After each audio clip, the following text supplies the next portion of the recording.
needs to be completely dry before you put it back in. And so what I did was I just took a paper towel and just took off most of the water on the outside, but the inside plates, that just has to be air dried. There's an arrow right in that shows that that is supposed to be the front when you put it back in. I would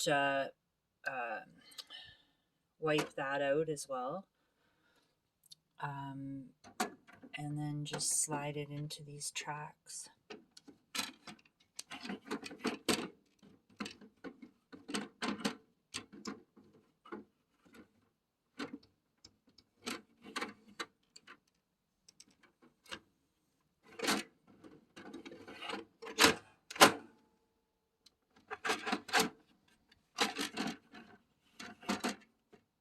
So the outside edge there goes outside of that track, not inside.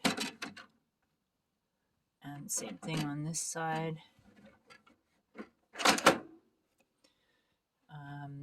And then you would close that down.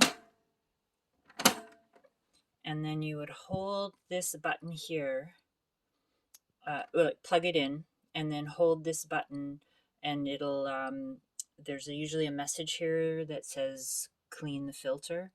And so that's how you get that message to go away after you've actually cleaned it.